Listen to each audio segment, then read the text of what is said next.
Hello everybody, welcome back to another new blog. আজকে আবার একটা বার্থডে স্পেশাল ব্লগ নিয়ে তোমাদের সাথে চলে এসেছি শেয়ার করার জন্য।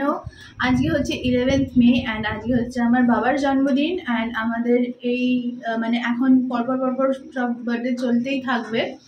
আমার মেয়ের বার্থডেটা একটুখানি চলে গেছে অন্যদিকে শীতকালে, বাট আমরা সব সামার বেবিস। আজকে আমার বাবার বার্থডে অ্যান্ড অ্যাজ ইউজুয়াল আমি চেষ্টা করছি নিজের হাতে কিছু রান্না করার। প্রত্যেক বছরই করি, এই বছরও করছি। অ্যান্ড আজকে স্পেশাল হচ্ছে পায়েস, তো আছেই, পায়েস অলমোস্ট ডান। 5 রকমের ভাজা, মাছের মাথা দিয়ে ডাল, ভাত, কাতলা মাছ আর মাটন।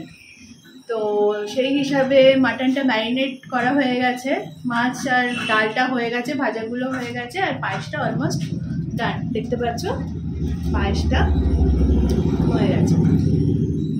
তো এখন আমি মাটনটা বসাবো, তারপরে দেখা যাক পরপর কী হয়। পায়েসটা হয়ে গেছে দেখতে পাচ্ছ। পায়েসটা আমি কম করে করেছি, 500 দুধের করেছি, কারণ আমার বাবা পায়েস খেতে খুব ভালোবাসে আর মাঝে মাঝেই পায়েস বানাই, তার জন্য আমি একটু কম করেই করি। টাটকা খেতেই ভালো লাগে। আর কাজু কিশমিশে দেওয়া হয়ে গেছে, এটা আর একটু গাঢ় হবে আর একটু ফুটবে, তারপরে এটা বন্ধ করে দেবো। তো এরপরে মাটনটা করব। তো যেরকম বললাম, মাটনটা আমার ম্যারিনেট হয়ে গেছে, সব মশলা দিয়ে একসাথে ম্যারিনেট করেছি।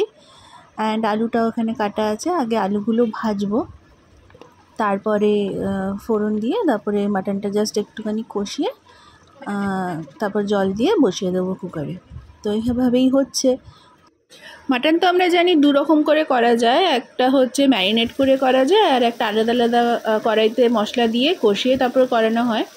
তো দুটো খেতেই ভালো লাগে। আসল ব্যাপার হচ্ছে ভালোবাসা দিয়ে যে যত ভালো রান্না করবে ততই টেস্ট আসবে। তো সেটাই হচ্ছে মেন ব্যাপার, মেন সিক্রেট মশলা যেটাকে বলা যায়। তো আমি পেঁয়াজগুলো ভাজতে শুরু করে দিয়েছি। অ্যান্ড মাটন রান্না তো ভেরি ইজি, মোটামুটি সবাই জানে। তো যেমনটা বললাম, ম্যারিনেটেড মাটনটা আমি এখানে এখন দিয়ে কষাচ্ছি, একটু ভালো করেই কষিয়েছি। অ্যান্ড তারপরে কষানোর পর ব্যাপারটা এরকম দেখতে হয়েছে। And this is the final look.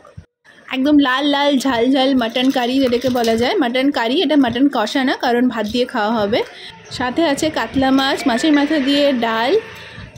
থালাটা সাজিয়েছি 5 রকম ভাজা দিয়ে আর ভাত দিয়ে। গোপ করার চেষ্টা করেছিলাম, বেঁকে গেছে। পায়েস, আর এটা হচ্ছে মাটন। তো চলো এখন থালাটা সাজানো যাক। তো আমি সাজিয়ে গুছিয়ে বাবাকে দিলাম লাঞ্চটা, বার্থডে স্পেশাল লাঞ্চ। বাবা বলল আমি নাতনিকে কোলে নেব, তারপরে আমি খাবো। তো সেরকমভাবেই বাবার নাতনিকে কোলে নিয়ে একটু ফটো সেশন করলাম, তারপরে বাবা খেলো। তার আগে বাবাকে 1 চামচ পায়েস আমি খাইয়ে দিলাম। আর আমার মেয়ে সেসবগুলো দেখছিল খুব কিউরিয়াসভাবে, তাই ওর মুখের সামনেও একটু চামচটা নিয়ে গেছিলাম। খাওয়াইনি, কিন্তু চামচটা নিয়ে গেছিলাম, খারাপই লাগছিল। যাই হোক, কিছুদিন পরে ও খাবে, ও 6 মাস হবে, মুখে ভাত হবে, তারপর ও এরকম করে পায়েস খাবে।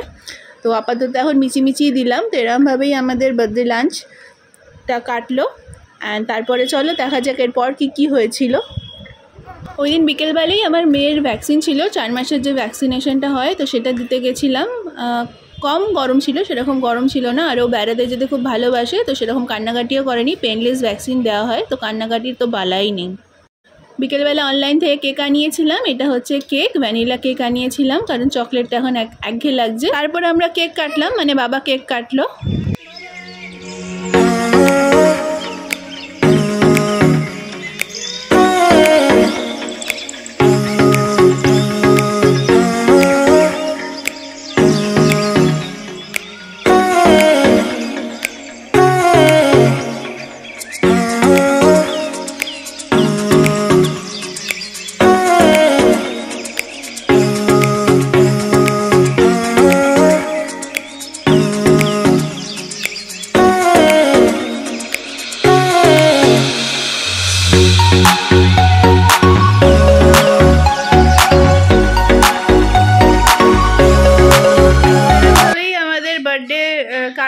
বাবার বার্থডে কাটলো। সকালবেলা রান্নাবান্না করে, বিকেলবেলা মেয়ের ভ্যাকসিন ছিল, 4 মাসের যে ভ্যাকসিনটা ওটা ছিল। অ্যান্ড তারপরে কেক কাটা হলো। কেকটা এনেছিলাম ডো অ্যাজ ইউ লাইক থেকে, মিয়ামরে থেকে কেক আনাই, বা ডো অ্যাজ ইউ লাইক থেকে আজকে ফার্স্ট টাইম আনালাম।